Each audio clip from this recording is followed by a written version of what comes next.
Después de 40 años ejerciendo el periodismo, ¿considera que ha llegado a ser lo que quería profesionalmente? Es que yo no quería ser nada. Entonces sí he llegado a ser lo que quería, más que nada, he llegado a ser una cosa que está muy bien, pero es que yo no tenía aspiraciones. Yo solamente quería hacer bien mi trabajo, el que fuera. Y lo he ido haciendo lo mejor que he podido. Pero yo no soy una persona que tuviera ambiciones. Yo quiero llegar hasta aquí y entonces me hubiera esforzado a llegar hasta aquí. Yo no quería llegar hasta ningún sitio. Solo quería hacer bien mi trabajo. Entonces me ha sido muy cómoda la trayectoria porque no he tenido que esforzarme nada, solamente en hacer bien mi trabajo, pero no tenía metas y por lo tanto tampoco tenía frustraciones. En uno de sus artículos escribió que el Estado se cae y se tambalean sus fundamentos porque los políticos han dejado durante años que el sistema se debilite gravemente. En este sentido, después de casi 4 décadas construyendo un estado de libertades, ¿qué sensación le queda ahora de ese soñado sistema? En España se construyó un estado democrático y de derecho, una monarquía parlamentaria, una constitución de consenso. Se pusieron todas las bases para construir un estado homologable a cualquiera de los países europeos y se logró. Lo que pasa es que andando los años estas cosas tienen que ser siempre retocadas para mejorarlas y para actualizarlas, y eso es lo que en España no se ha hecho. Entonces se hizo unos partidos políticos muy potentes, muy apuntalados, muy reforzados, porque no existían los partidos políticos en la época de Franco, y se necesitaban unas instituciones de partidos políticos muy sólidas para que aguantaran el comienzo de un proceso político nuevo. Esos partidos políticos tan potentes han tenido un papel esencial al comienzo de la democracia y han ido resultando progresivamente dañinos según la democracia ha ido evolucionando con los años. ¿Por qué? Porque los partidos políticos en este momento son todopoderosos. Han invadido todos los espacios de la vida pública y también las instituciones y también los otros poderes. Es decir, que el Consejo General del Poder Judicial está elegido aparentemente por el Parlamento, la soberanía popular. Mentira, por los partidos políticos por cuotas. Y eso ha dañado la salud de nuestra democracia. El Tribunal de Cuentas, que debería haber sido un controlador de las cuentas de los partidos y las instituciones, también ha sido nutrido con arreglo a cuotas de partido, y entonces también los partidos políticos estaban controlando eso. Si los partidos políticos han controlado hasta las asociaciones de consumidores, hombre, es decir, y eso es lo que nos ha dañado extraordinariamente, porque ese poder infinito en todos los ámbitos ha permitido grandes dosis de corrupción. Los partidos políticos han sido garantes, como el resto de poderes del Estado, el poder judicial, el poder legislativo y el ejecutivo, han sido garantes de las libertades. No las coartan, las estropean, las pudren, en fin, las hacen mal, las destrozan, porque su presencia es excesiva y porque su intervención en los ámbitos que tenían que ser de las libertades ciudadanas es dañino. En cuanto a la Constitución, en nuestra generación nos hemos acostumbrado a la presencia de la Carta Magna en todos los ámbitos de la sociedad. Pero, ¿cómo vivió usted el proceso de creación de la Constitución del 78? Pues fue muy apasionante, porque ya se sabía que se iba a intentar un proceso, una constitución en la que cupieran todas las fuerzas políticas con representación parlamentaria, cosa que no había sucedido en España nunca. Nunca en España se había hecho una constitución de consenso. Esa era la gran aspiración, un poco para cumplir el espíritu de reconciliación que movió a los políticos de la primera hora de la transición, para superar tantos siglos de enfrentamiento y desde luego lo último, que fue el enfrentamiento de la guerra civil. Entonces, ese proceso fue muy largo, fue 1 año y medio de negociación. El artículo referido a la Constitución se estuvo discutiendo 16 meses para llegar a un acuerdo y un consenso. Y yo creo que fue un gran éxito de la Constitución española, insisto, porque en ella se acogía todas las necesidades, todos los planteamientos, todas las ideologías, y todas las ideologías cedían una parte en favor de ese consenso. Pero claro, tampoco esperábamos determinadas traiciones, como por ejemplo la de los nacionalismos. Los nacionalismos fueron reconocidos y sus derechos amparados en la Constitución, pero lo que ha resultado no es solo que las exigencias de competencias y más competencias y más competencias estuvieran en la orden del día sistemáticamente, sino que al final nos hemos encontrado con que lo que pretenden no es una autonomía extraordinariamente descentralizada, lo que pretenden es una secesión, y eso es una traición al espíritu constitucional. Por otro lado, aunque la Constitución se concibió como un elemento inamovible para la democracia, por así decirlo, con una alta esperanza de vida, son muchos los que ahora quieren reformarla e incluso elaborar una nueva. Por eso, ¿cree que sigue siendo útil la Constitución casi 40 años después de formularse? Y si no, ¿en qué la reformaría? Las constituciones son útiles durante mucho más de 40 años, siempre y cuando se puedan retocar. Una constitución de piedra normalmente está destinada al fracaso. Las constituciones tienen que adecuarse al cambio de los tiempos y deben ser retocadas. Y yo, por ejemplo, retocaría una cosa fundamental, el título octavo. Cuando la Constitución se aprobó, las autonomías no existían. No se pudieron enumerar porque no existían. Había una cosa que se llaman entes preautonómicos que se organizaron antes de la Constitución. Entonces, eso se debería establecer. Se deberían establecer clarísimamente las competencias exclusivas del Estado y las competencias de las comunidades autónomas.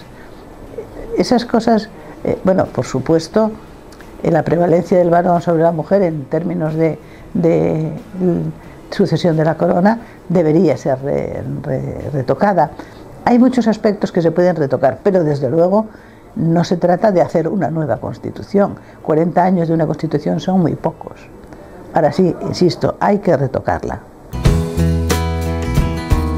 Otra cuestión esencial que caracteriza a la democracia española son las autonomías, que hace 40 años fueron el hallazgo para cerrar el debate territorial en España. ¿Cree que las autonomías han resuelto los problemas territoriales de España? Las autonomías se crearon fundamentalmente para dar satisfacción a los vascos y a los catalanes, y en menor medida, pero también a los gallegos. Ese era el plan inicial. Pero llegó Andalucía y dijo: por aquí no pasamos. Nosotros, como estos otros tres, o sea, nosotros como los blancos, o sea, nada de tal. Y rompieron la barrera del artículo 151. Y a partir de ahí, todas las autonomías fueron entrando en distintos años por el artículo 151. El estado de las autonomías es básicamente un hallazgo y un acierto, pero tiene pegas. Y es que las autonomías, en un ejercicio de provincianismo y paleterismo absoluto, se han querido convertir en pequeños estaditos, con su réplica de todas las instituciones, con sus banderitas, con sus himnos, con todo, pequeños estaditos, lo cual es ridículo en un país europeo del siglo XXI. Y además de eso tienen una cantidad de legislación que ya no cabe en el Aranzadi, y además legislación incompatible entre sí. Entonces, por ejemplo, una cosa, el mercado único en España es imposible aplicar porque cada autonomía tiene una legislación distinta. Es decir, es la sacralización de lo pequeño, la sacralización de lo diferente. Y ese es un error que tenemos que resolver si queremos ser de verdad un país moderno y europeo. Aparte de que yo creo que la cesión de la educación a las autonomías ha sido el error más grande que se haya podido cometer. El de la sanidad también, pero menos el de la educación. Es un error garrafal. ¿Cuál cree que ha sido la aportación de cada gobierno al enriquecimiento de la democracia? Adolfo Suárez aportó la reconciliación, nada menos, y aportó la Constitución, con todos ellos, con todas las demás fuerzas políticas, pero fue el impulsor y el que tiró del carro para que España se convirtiera en una democracia de hecho. Eso es una labor extraordinaria. Leopoldo Calvo Sotelo consiguió que la jurisdicción civil juzgara por primera vez un delito militar, cual fue el del 23 de febrero. Eso fue una hazaña. Y además cerró el mapa autonómico. Al final las autonomías que quedaron para aprobar los estatutos estaban ya listas para que dimitió y se hicieron unos meses más tarde, pero él cerró el mapa autonómico y nos metió en la Alianza Atlántica, cosa que fue decisiva para la incorporación de las Fuerzas Armadas españolas a un sistema de Fuerzas Armadas occidental, o sea, a la modernización de las Fuerzas Armadas. Felipe González le dio la vuelta al país, modernizó el país, hizo una reconversión industrial que solo cuando se tiene mayoría absoluta se puede intentar y nunca rematar, porque eso es imposible. Pero modernizó el país en términos industriales, en términos económicos y en términos sociales. José María Aznar sacó España de una crisis salvaje y metió a España en el euro, una hazaña en la que no creía nadie en el momento en que se produjo. Y, insisto, modernizó España definitivamente, porque aunque Aznar y González se llevan fatal, no se gustaban nada, realmente el uno continuó la labor del otro, independientemente de los casos de corrupción de González, que fueron los que llevaron a la derrota a su partido, y el GAL, y en fin, todas esas cosas tremendas que aparecieron al final de la legislatura socialista. Pero desde el punto de vista de las aportaciones, González modernizó en España y metió a España en la Comunidad Europea. Y Aznar modernizó España, la sacó de una crisis y la metió en el euro. Zapatero, en mi opinión, es el peor presidente de la democracia.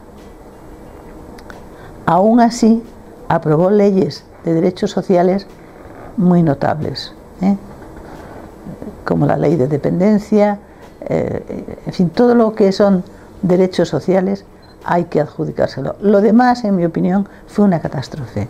O sea, lo de aprobaré el estatuto que salga del Parlamento catalán fue un error histórico del que todavía no hemos terminado de pagar las consecuencias. Esa idea de que la nación es un concepto discutido y discutible fue un disparate. Sacar las tropas de Irak de esa manera y encima decirles a los demás aliados que tenían que hacer lo mismo que él y sacar toda, en fin, fue un disparate, y al final tuvo que ceder y congelar las pensiones, bajar los pensiones de los funcionarios y acoplarse a las exigencias de la Unión Europea. Y Rajoy, estamos por ver porque están gobernando. De momento parece que saca a España de la crisis, pero tiene muchas cosas pendientes sin resolver, de tipo político y de tipo de crisis institucional, y veremos a ver cómo le van las próximas elecciones. Pero es pronto para hacer un juicio de su trayectoria. ¿Cuál es la valoración que tiene de la evolución del terrorismo en estos 40 años de democracia?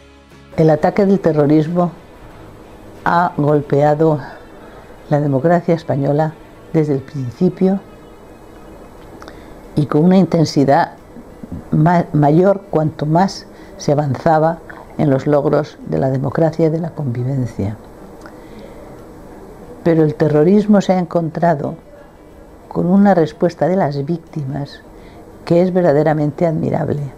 Las víctimas podrían haberse revuelto y haber actuado en los mismos términos de violencia, y salvo el GAL, que es terrorismo de Estado, que se adjudica, y que hay que adjudicarlo, al gobierno de Felipe González, en España las víctimas del terrorismo han aguantado esos golpes salvajes e inhumanos sin dar la respuesta condigna, o sea, la respuesta adecuada. Esto no es Irlanda, donde dos comunidades se enfrentan y se asesinan. No, no. Esto es unos asesinos que asesinan a una población pacífica y democrática. Y esa aportación de las víctimas ni la podemos olvidar nunca, ni la podremos pagar nunca, ¿no? ¿Cómo vivió la transición de hacer periodismo en una dictadura a ejercerlo en libertad? En los últimos años del franquismo, la censura era muchísimo más suave de lo que había sido anteriormente. Eso no quiere decir que las revistas de información general, que eran la punta de lanza del periodismo democrático en España, no sufrieran persecuciones, multas y censura un día sí, otro también. Pero de todas maneras vendían, Diario 16 vendía 1 millón de ejemplares en aquella época, y eran esas revistas en las que se demostraba y se decía: podemos ser una democracia europea, podemos ser libres, podemos tener las libertades políticas y no pasa nada. Y eso se decía también en tiempos de Franco, insisto, con multas, con persecuciones, con cierres y tal. A partir de la muerte de Franco, ese fenómeno, ese proceso se intensificó, no sin dificultades, pero se intensificó, y llegó un momento en que se vendieron los periódicos del movimiento, la cadena del movimiento, se privatizó y ya fueron periódicos privados, y la cadena de televisión, que seguía siendo pública, pero que era una cadena de una liberalidad extraordinaria. Yo he asistido a programas en televisión española que ahora mismo no se podrían emitir, o sea, de la desvergüenza que tenían. Es decir, que fue un periodo muy brillante, donde los periodistas, yo creo que ejercieron un papel importante en tirar hacia adelante del proceso democrático y en convencer a los españoles que se podía y que no pasaba nada, que se podía y que se podía hacer, y que se podía uno poner de acuerdo con el contrario, y que era bueno. Es decir, fue una pedagogía, yo creo que no tiene precio. Juan Carlos I solo concedió 5 entrevistas durante su reinado, y una de ellas la realizó usted. Está claro que el rey en la transición jugó un papel fundamental, pero ¿cómo definiría su papel durante estos 40 años de nuestra democracia? Para empezar, el rey, como sabéis, reina pero no gobierna. Su papel más al borde de los límites constitucionales lo desempeñó el 23 de febrero. Pero por lo demás, el rey tiene un papel que se llama de moderación y arbitraje, que se suele desempeñar de puertas de despacho para adentro, y en ese papel ha hecho un trabajo impagable, dentro de España y por supuesto fuera de España. El rey de España en el mundo es una persona de una extraordinaria importancia, como la reina de Inglaterra o más. No nos damos cuenta, pero es así. La agenda del rey de España es infinita y siempre todo el mundo se le pone al teléfono y le recibe. Hablo del rey Juan Carlos, no hablo ahora de él, que es otra cosa. El rey Juan Carlos, cuando Zapatero metió la pata y no se levantó al paso de la bandera americana en el desfile de las Fuerzas Armadas en España, que sentó como un tiro en Washington,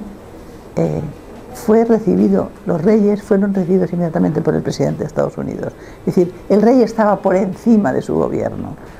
y ha hecho enormes servicios, no solamente en términos de empresas, sino en términos de procesos de paz en América y en el mundo. La transición española es considerada como modélica en muchos países del mundo y se pone como ejemplo en las universidades cuando se habla del paso de un régimen dictatorial a uno de libertades sin que esto sea un proceso traumático. En este sentido, ¿qué tres grandes fundamentos destacaría en el éxito de la transición política española? Se basó primero en el origen profundo. En el origen profundo estaba la determinación firmísima de los españoles de no volver a repetir una guerra civil. Eso, que es una cosa negativa, se convirtió en un motor de aproximación. No había nadie, ni los comunistas, ni los socialistas, ni los franquistas, ni el ejército, nadie que estuviera dispuesto a repetir un enfrentamiento fratricida tan doloroso, tan desgarrador como aquel. Ni los franquistas querían cerrar el régimen de Franco con otra guerra, ni los comunistas querían repetir una guerra, ni la gente de la calle estaba dispuesta a volver a una guerra. Y eso fue un motor que aproximó a todas las partes para por fin esforzarse en encontrar una fórmula en la que todos cupiéramos y de la que todos nos sintiéramos orgullosos. Esa es la clave. Naturalmente después, las aproximaciones entre las fuerzas políticas que fueron cediendo sus posiciones, unos querían la ruptura, otros tenían la reforma, al final fue la ruptura pactada o la reforma rupturista, me da lo mismo, y luego el rey que fue el coordinador, el amalgamador de todas las fuerzas políticas españolas. Y la población, los españoles que aguantaron muchas cosas, muchos tirones, muchos ataques, sin mover un dedo, sin salir a la calle. Entonces, ¿usted considera que la transición fue tan modélica como se nos dibuja ahora? Yo creo que la transición es uno de los periodos más honrosos de la historia de España, aunque ahora digan esas tonterías que dicen.